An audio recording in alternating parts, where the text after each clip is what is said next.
Welcome in to Blazers Game Day. Chris Burkhardt here with you in an early edition of the show as the Blazers are on a East Coast swing, hitting up the Toronto Raptors tonight. That means early tip-off due to the time difference, right? 4:30 tip, which means game day starts right now. I mean, we're before the normal Rip City drive time, so that's throwing people off. But we're here getting you ready.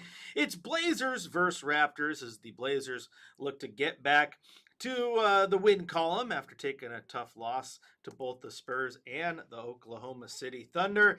And yeah, it's going to be tough. We talked about it yesterday on courtside when you had the 4-hour Burkhardt marathon here on Rip City Radio, that this road trip is going to be tough for your Portland Trailblazers. Sees them go to Toronto, Cleveland, Boston. Those are two of those teams are top three in the Eastern Conference. You have Cleveland, who isn't what you expected, but they're still a good basketball team. And of course, you have Memphis and New Orleans there at the end. So you get a little bit of a reprieve there at the end of it. But these first three are going to be tough. And if the Blazers play like they played against the Oklahoma City Thunder, hopefully they get a win on a couple of these games here. As you heard Sean talking a second ago on the Trailblazers Insider Report, just that, hey, usually if you go on a road trip and you hit 500, you're in a good spot. So if you can win 3 of these games, those 2 games at the end look pretty good, and one of these teams against the Eastern Conference, you're in a good spot. You just got to play good basketball, similar to what you played against the Oklahoma City Thunder. Now, before we dive into it, I must remind you that if you want to join the conversation with us today, you can grab your phone. You can text us at 88528. You can also grab your phone. Go to youtube.com. Just type in Rip City Radio. Join the chat there. And the old tried and true method, 503-248-0620 on the telephone line. Now, let's take a look at what happened against that Oklahoma City Thunder. It was a heck of a game, a game where the Blazers needed to play absolutely perfect to really get through it. And quite honestly, I thought they did. They played a great basketball game until the very, very end when the Oklahoma City Thunder did what they do. They're a good team. They flex on you. They're a championship team. They put you away when they need to. And this game was absolutely no different, right? They are falling behind the Blazers. The Blazers have the halftime lead. The Blazers have the lead at the end of the third quarter. And then the fourth quarter starts, and the Oklahoma City Thunder go on a quick 8-0 run. They grab the lead. They don't look back.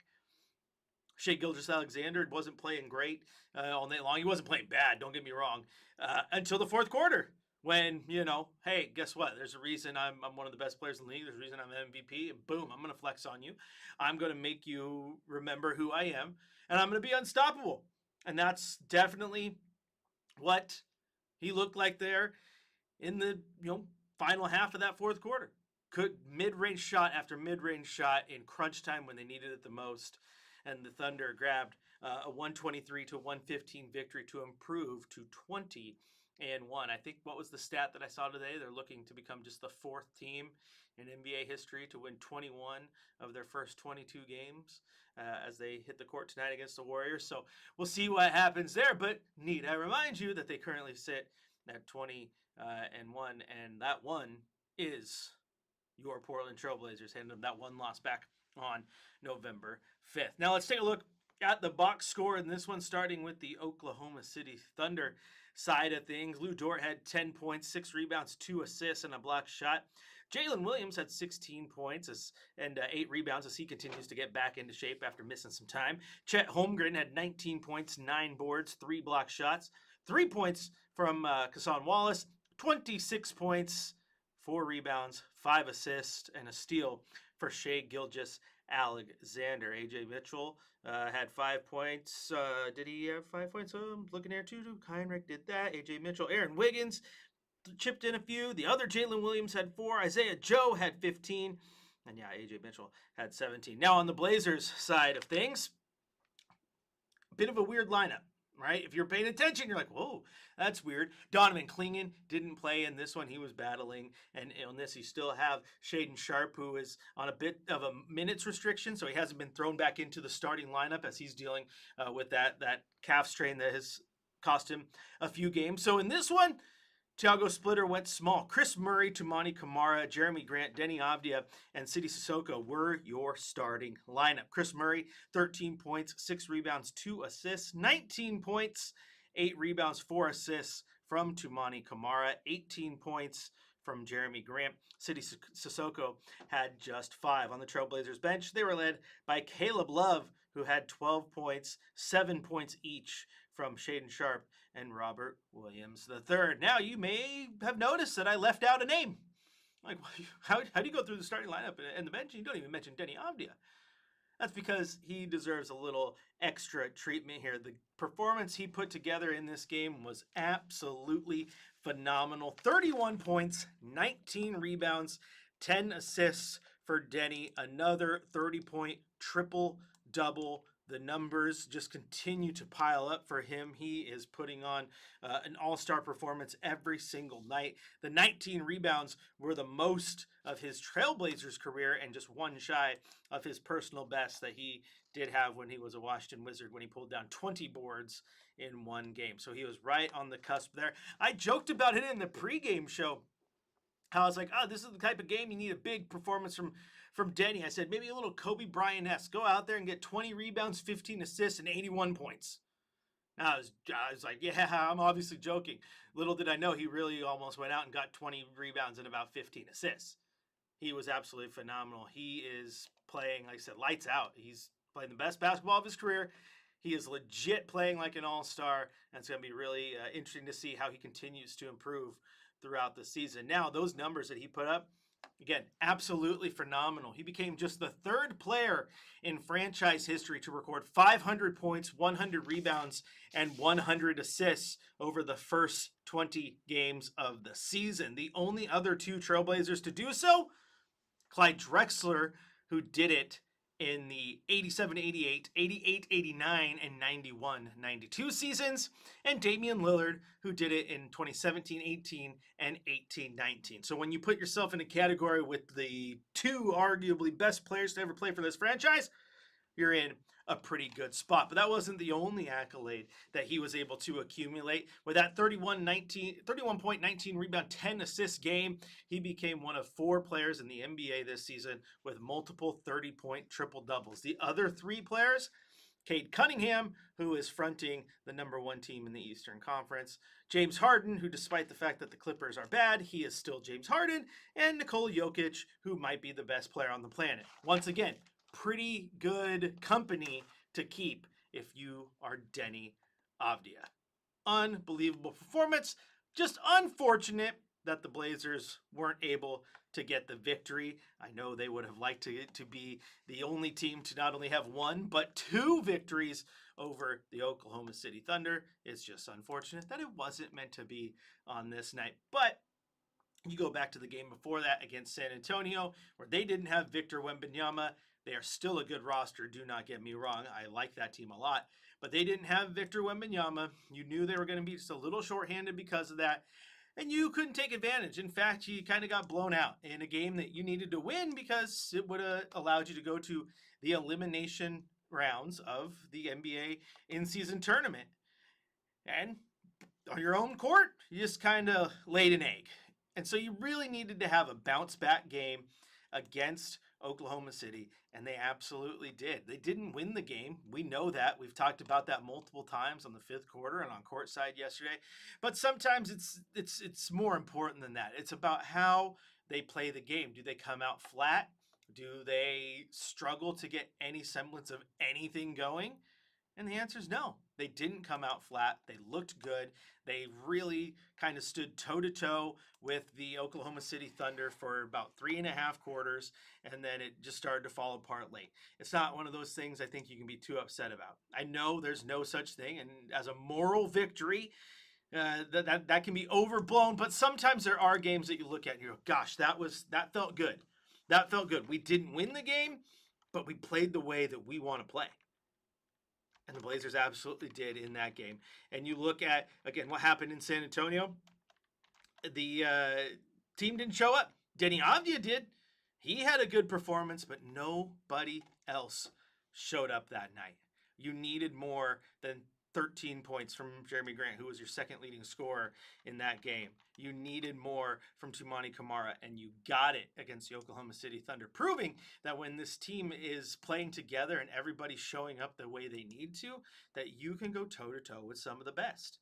Again, you look at that San Antonio game, 37 points from Denny Avdia, 13 from Jeremy Grant, 10 from Toumani Camara, no other starters in double figures, 11 points from Shaden Sharp, 10 from Robert Williams off the bench. So not a lot of production from the auxiliary lineup outside of Denny. And then in this one, multiple guys, 31 points, 19 points, 18 points.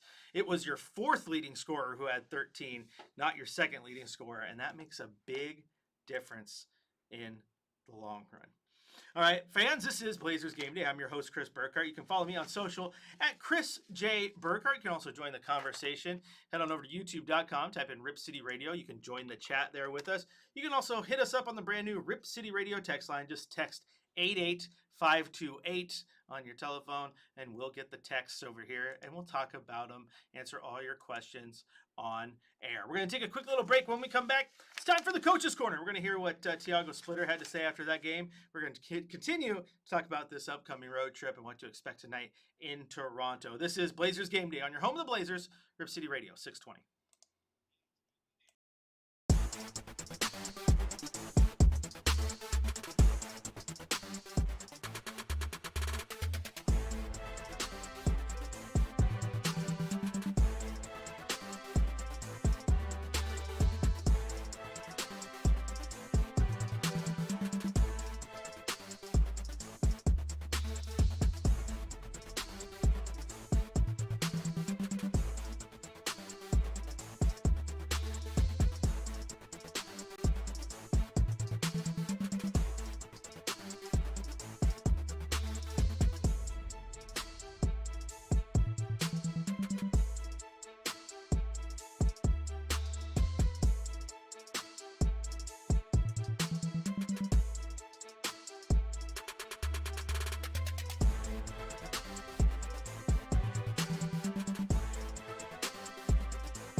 You guys performed and just kind of getting out like there in the fourth. What happened? I think we did a great job today fighting most of the game.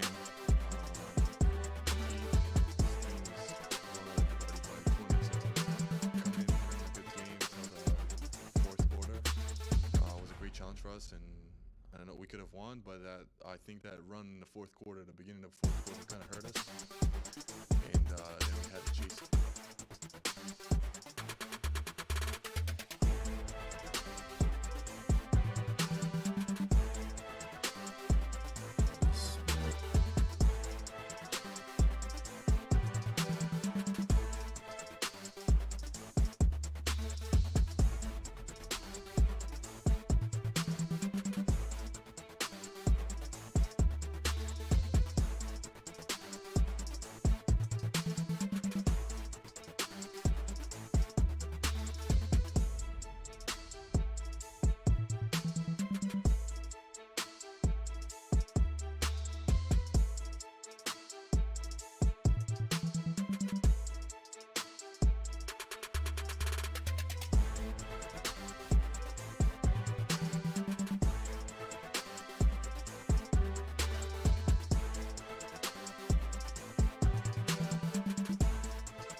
Join the conversation.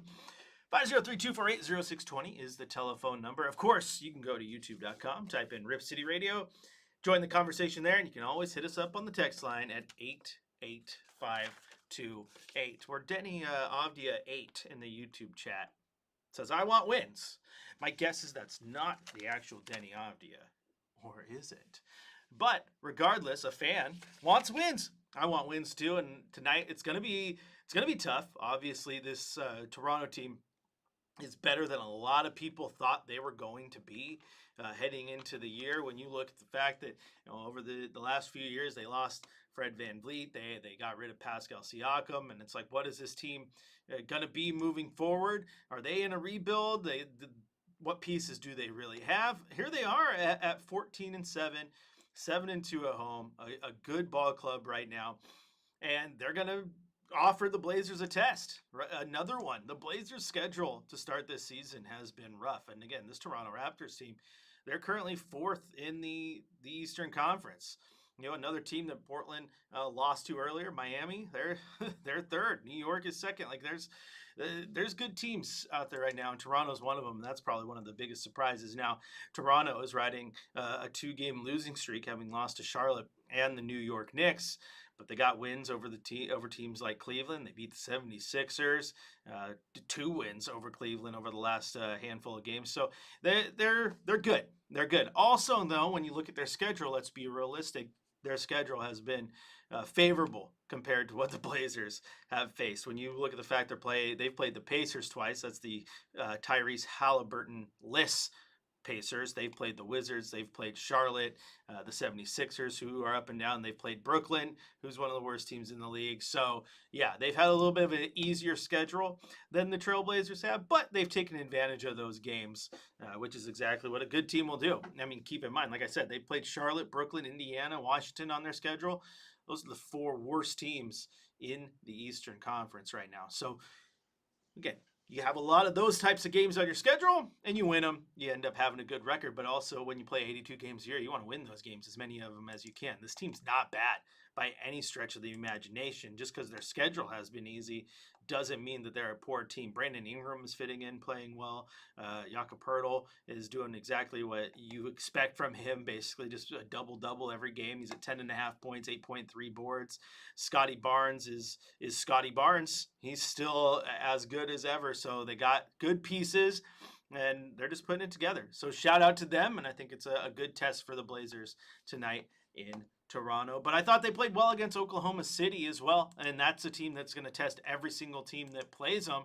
But enough about what I thought about it. Let's hear what Coach Tiago Splitter had to say about it. It's time for the Coach's Corner.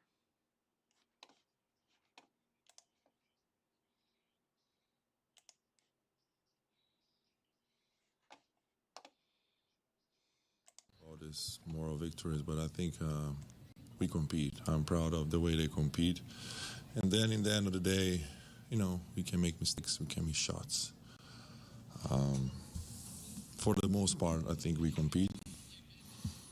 We had a chance to win the game. This is a great team, to put it in a nice way. This is a great team, and it's hard to play against them. We try everything we had, different matchups, going small, going big, zone, trap. So was a lot of things that I threw with them, and they performed well. But in the end of the day, you still got to make shots, and they were able to make more than us. What happened at the beginning of the 4th quarter where there was like a few possessions in a row where they just kind of got out in transition? Yeah, had 3 turnovers in a row. Just got to be smarter and knowing that, Oklahoma is a team that shrink the paint a lot, and we know that. But you got to be patient because they close the paint, and for a moment you just forget about that and you just go through your habits and you think you're going to have a layup. You're just going to pass the ball out, keep playing, be patient. And, those 3 turnovers were tough. How would you assess the offense's execution in the 4th quarter when OKC started aggressively denying Denny the ball so much? Yeah, there's 2 ways to put this. We have more space to play 4-on-4 or try to get the ball to Danny. I think we try both ways. Try to set him free a little bit and then go. I think we did this a couple of times, and like I said, they try things, we try things, and but they did better. OKC's pretty much been blowing everybody out all season long, except for the Blazers. What are you doing to game plan? Is it just throwing everything at them but the kitchen sink, or what's kind of your perspective on that? Yeah, basically, I mean, we had to face, a guy like Donovan out tonight, so I knew that, we had to throw different lineups out there and try different things, playing smaller. I think we did a good job for the most part rebounding, being that small. Try to create confusion to them, and Shea, even though he still scored 26, but he's been, getting way more than that. And but like I said, they have players all over the court that can hit shots and attack the rim, so wasn't enough. Also, what's just standing out about Denny right now? Each stat line from each game seems to get only better.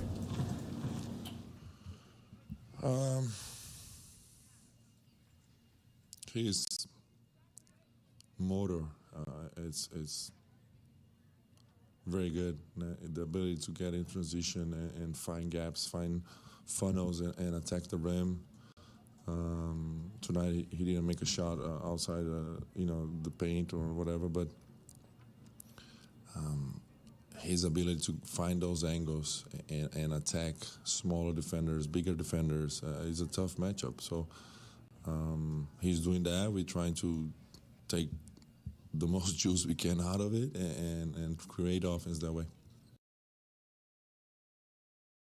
Tiago splitter, and with Denny, he was asked about him point blank there at the end, and yeah, he's been playing well. He's been playing so darn well. It's hard to really even put into words. Like, you take the juice from it, as Tiago said there, but he's really kind of just leading this team. He's put the team on his back. He's been playing all-star level basketball, as we've talked about a few times. And you absolutely have to love it from Denny. I don't think that anybody, even the Blazers, who were the ones that gave up the assets to trade for him, in a trade at the time, keep in mind, everyone's like, really? Really? I thought the Blazers were going to get a first-round pick back for Malcolm Brogdon. I didn't know they were going to have to give a piece with him, give that pick with him to get a player. And Denny Avdia, like who's Denny? Like, he's all right, but come on. Yeah, he proved that everybody wrong pretty quickly last season. I remember when the trade happened that there was, reporters who were like, "Oh, you guys are going to like him. He's good. I've covered him in Washington. Very, very high potential if he can tap into it. He's a difference maker." Okay, we'll take your word for it. You know him a little bit better than we do, but obviously you're still skeptical. Then he struggles out of the gate last year. Okay, well, what are we doing here? Took him a minute to find his role, and by the end of the year, he was rolling. And now he's not just rolling, he's unstoppable. He's playing the best basketball of his career. It's not even close. And he is playing like a legit NBA All-Star. I mean, that is awesome to see. Especially when, how many times did you sit here in the Damian Lillard era going, gosh, if he just had an All-Star next to him, if he just had an All-Star, what if CJ could be an All-Star? Like, he just needs someone to get him that talent. Well, now Dave's sitting on the bench, hoping to come back next year and play the game that at the highest level like he always has. And he has a guy that's not only playing like an all-star. I mean, quite honestly, if he keeps this up, you got to put him in contention for like most improved player. I mean, he's seen a massive jump in that scoring output. Last year, in 72 games, he averaged 16.9 points. He averaged 14.7 points the year before in Washington. Right now, Denny Avdia, through 20 games, 25.8 points per game. He's also averaging 5.8 assists, which is 2 more than he averaged last year, and a clear career high.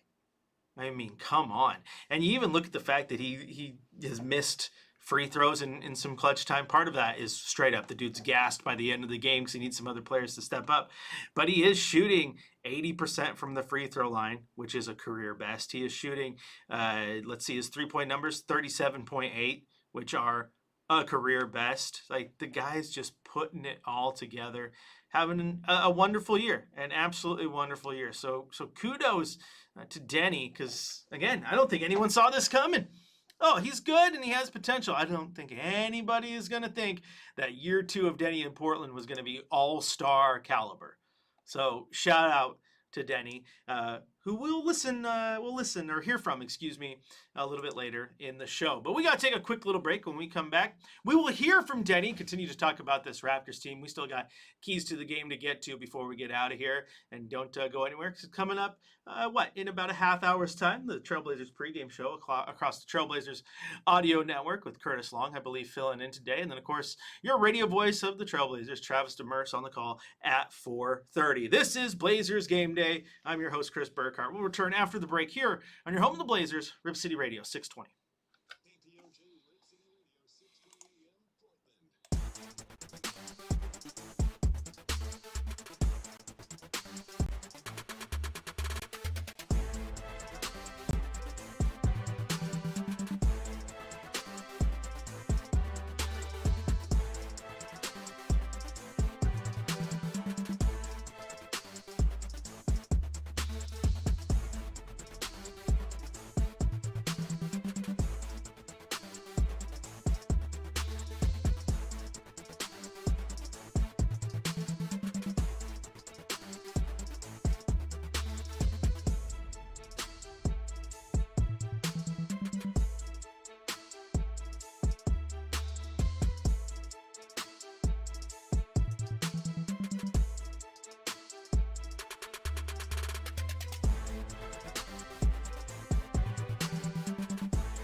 back into Blazers Game Day. Chris Burkhardt here with you. If you want to join the conversation, 503-248-0620 is the telephone number. You can also grab your phone and text us at the Rip City Radio text line, 88528. And last but not least, head on over to youtube.com where we're streaming live. Type in Rip City Radio and join the chat there where Denny Avdia, I'm assuming the real Denny Avdia, in the chat says, with a full roster, the Blazers are top 6 in the West. And you look at the standings, like realistically, let's not look at this through rose-colored glasses, okay? Let's try to think logically. Because the West is stacked, right? But fully healthy, if they play the way they've been playing through some of these, like if they are fully healthy and they play the way they played against OKC, they win ball games. Now, the top of the West, the Thunder, legit. I mean, legit. The Lakers, they are Luka. Not LeBron, they are Luka. I don't know if they're legit. They're 15-5, but keep in mind how tight the race is. Like they are 4.5 games back of Oklahoma City, but they're also just a game ahead of number 3 and 4, who is Houston and Denver, and a game and a half ahead of San Antonio. Now, I think that Houston is also a very, very good team. Like I think all things being equal, I like the way they're built. Better probably roster depth overall than the Lakers. The Denver Nuggets, you can never count them out with Nikola Jokic. San Antonio might have one of my favorite rosters outside of OKC. I mean, you put Vic with Vassell and Jeremy Sohan and like De'Aaron Fox, like they got a lot of good pieces. Really like San Antonio. And then you get into that next tier of Minnesota, Phoenix, Golden State, and then there's Memphis and Portland. Now, Portland is currently sitting at 10th. 8-12 overall, but keep in mind, I mean, look at the stretch they've gone through with no guards, no healthy centers on some nights. It's been tough injury wise, but the way they've been playing, they're better than that 8-12 record in my opinion. So, and that is fully healthy, of course. I understand everybody gets hurt, and so you got to play those games and see where the records lie when it's all said and done. But Portland does feel like a team that is not the 10th team. Like if they are fully healthy, they're probably there at that 7-6 range, but battling with teams like Phoenix, who they lost to, and they could beat Minnesota, who they lost to, but it was a last-second shot by Anthony Edwards early in the season. Golden State team who's sitting there at 8th, a team that they've already beat twice. So, it's not far-fetched to think that this team would be obviously better if they were healthy. Like that's kind of any team, they would be better if they're healthy. Thing is, they're not. They've dropped games because of it. I think it's one of those things though that really makes you go, okay, this team's going to get healthier as the season goes on. They're going to get obviously those guys back. They're going to get the Shaden Sharp's back at full strength, maybe playing whole games. They're going to get Scoot Henderson back for the first time all season. They're going to get Drew Holiday back. They're going to get Matisse Thybulle back. They're eventually going to get Blake Wesley back. Those have huge impacts. And then you look at what happens next year when they get Damian Lillard back and whatever happens in the offseason. I mean, watch out. This team has the potential to be really, really good. And I'm here for it. I want to watch it all break down. Speaking of really, really good, Denny Avdia, as we've mentioned a few times, has been really, really good. Let's take a chance to hear what he had to say following that game against the Thunder. Get your thoughts on the game tonight, particularly the fourth quarter, how you guys performed, and just kind of getting out like there in the fourth. What happened? I think we did a great job today of fighting most of the game. Compete, this team is blowing out everybody by 20, so coming in and giving them a good game till the fourth quarter was a great challenge for us, and I don't know, we could have won, but I think that run in the fourth quarter, the beginning of the fourth quarter, kind of hurt us, and then we had to chase them during the fourth, and they came up with the win. But it was unfortunate, but I'm proud of us for fighting like that. What did you see happen in that beginning of the fourth quarter, that run? I think it happens. I saw them, like, we took a couple of shots, we missed them, they went the other way, and finished with an easy 2. And, it happens. Thiago took a timeout, and that's about it. can't overthink that too much. It just happens. It's part of the game. How well do you think you're adjusting to the challenge of facing double teams and all the face guarding that they were throwing at you? It's not easy. But you know, it's just something that you know, when you come to the league, you know, when I came to the league at first, like, people will leave me wide open in the corner, and working and grinding and making the right play every time, coming down the court, and, you know, transferring teams, and now coming here and, like, really finding my groove with this amazing team, a group of guys we got. And I'm just having fun, and I'm trying to do the best I can to make the right decisions, even if I get double team or triple team. But it definitely gives you, like, a little boost of confidence that you hurt teams. And I'm happy that I can create this passes and things for my teammates after those doubles or triple teams. So. Were you dealing with a different level of fatigue? Like, do you feel it after these games when not only the double teams, but Thiago mentioned he had to put you back in sooner than he would have liked? Yeah, but I'm gonna say that when I play, I do get fatigued because I'm trying so much and I'm doing 100% on the floor, and I feel like as a team, that's our identity. We're always doing, like, giving 100% effort on defense, offense. We're running, we're sprinting, we're covering for each other. So I feel like that's the way we play. And yeah, like, I'm a little fatigued sometimes, but sometimes, you know, it's just in your head. You got to keep going. You got to keep making the right plays, and nobody cared that you're a little tired. How do you avoid hitting a wall when you guys play like that all the time? Well, it's only November, so I hope I'm going to take care of my body a lot, and I have a great medical staff behind the scenes that doing a great job of taking care of me and the guys. And I just hope I'm not going to hit the wall. Guys, missed another starter tonight, obviously, with DC out. Yeah. Beyond just missing the talent of Drew and DC and the rest of the crew, is there a way to describe fighting without all these players, like what goes into it and how it's affecting you guys right now? I think we have a lot of key players missing, and it's very noticeable, but I'm so proud of the guys that come in and fill those roles and, like, kind of like next man's up. And I feel like everybody who comes in the game do the best he can to help the team, even in some situation he's not comfortable in. And I feel like a lot of our guys do it, and I'm so proud of them because we're in those games. We're winning some games. We given a fight to, like, the champions of the NBA, and you can't take it for granted. It's amazing, but we're definitely missing the key guys. Hope they're gonna recover and come back soon. But yeah, I'm just gonna say I'm proud. And be honest with you, I can't. At the end, he talked about how they played the champions and they gave him a fight, and I think that's valuable. And I know there's no such thing as moral victories. I will repeat that. Every coach says that.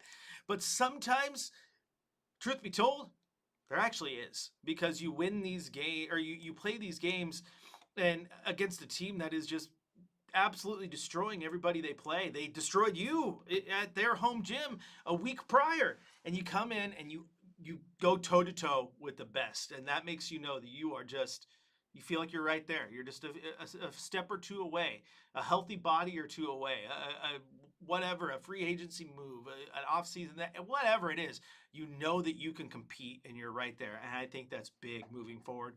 It's also big for Denny. I loved how he talked about how when he came into the league, you know, teams used to leave him in the corner, and he put in a lot of work to become the player he is, and it's all paying off for him right now. He's having a career year and hopefully gets a trip to All-Star Weekend. All right, we're going to take a quick little break here on Blazers Game Day. When we come back, it's time for our keys to the game. What do the Blazers need to do to pick up a victory against the Toronto Raptors? We'll let you know when we return here on your home of the Blazers, Rip City Radio 620.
Welcome back into Blazers Game Day. Chris Burkhardt here with you. Time now for our keys to the game. What do the Blazers need to do to get a victory over this better than advertised Toronto Raptors team? As we talked about, I don't think a lot of people expected them to be one of the better teams in the Eastern Conference, but there they are doing their best and playing good basketball, and they're top four. They are the 4th seed in the Eastern Conference right now, tied, three-way tie with the Knicks and the Miami Heat, all there at 3 games behind the Detroit Pistons. So this is a good Raptors team, but you got to find ways to take advantage of them. One of the ways you could take advantage of this Raptors team is, especially for guys like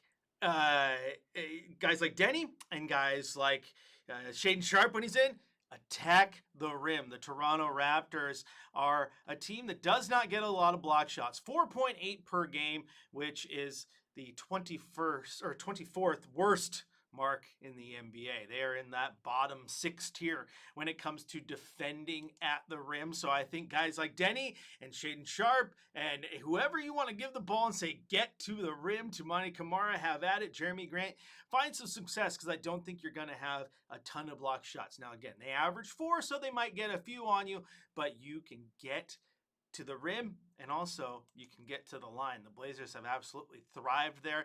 Part of that's Denny Avdia getting to the line consistently as well. But the Blazers average 28 free throw attempts per game, which is the 4th most in the league. And so if you attack the rim and you got a team that doesn't block a lot of shots, you're either A, getting a decent shot at the rim, or B, you're picking up a foul on them. So I think that's a very good indicator of how this game can go, is how aggressive you're going to be offensively. Right now, the Blazers, when it comes to blocks against, they are the 3rd worst team in the league when it comes to getting their shots blocked. So you could say that, you know what, they get a lot of their shots blocked, so maybe they don't want to do that. But I think when you're facing a team that doesn't block a ton, it still plays in your favor. Be aggressive. Take advantage of it. On that same note, the Raptors, they do also get a lot of their shots blocked, 5.6 per game. And if Donovan Clingan is a healthy go, and the last update was he was questionable for tonight, keep in mind he was out against the Oklahoma City Thunder due to an illness, that also plays in your favor. So I think this game is going to be really tied into how aggressive you are on the offensive side of the ball. Attack that rim, attack the weakness of that team defensively, and then let the pieces fall where they may. This Raptor team, they go out there, they play good basketball, but they're also a team, like when it comes to scoring, they're middle of the road, 117 points per game, which sounds so weird to say that's middle of the road, but that's, fewer than the Denver Nuggets, who lead the league in scoring at 124 per game. The Blazers number has started to come down a little bit. They were up above 120. They're at just 118 right now. So the team doesn't score a ton, but one thing Toronto does do is they shoot the ball well. They shoot 49% on the year. That is 5th best in the NBA. They also move the ball around. They average 29.7 assists, which is 5th best in the NBA. Now, when they comes to moving the ball around, that's maybe a good thing for this Blazer defense, because they also average 14.3 turnovers. So take advantage again of that. Now, that turnover number is still the 6th best in the NBA.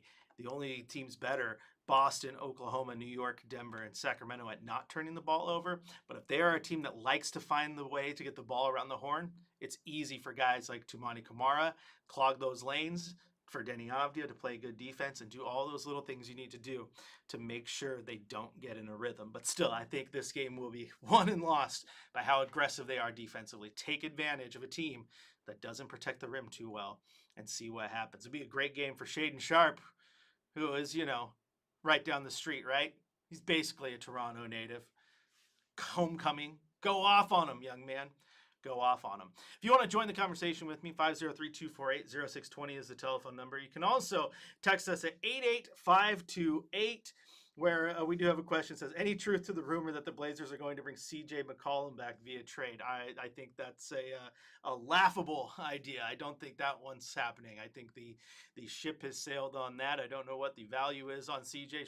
CJ McCollum is still an awesome player. I love CJ, one of the nice guys in the league, But right now he would fit in for like a split second when you need someone to go play guard, and he does know how to play that point guard and shooting guard position. But where he fits in the long run, I just wouldn't see that making sense. But also at 34 years old, he's not doing too bad in Washington, averaging 18.4 points per game, which sounds weird. That's the third fewest points he's averaged. He averaged 5.3 points his rookie year, 6.8 his sophomore year, jumped to 20.8 in year 3 when he was the most improved player in the league.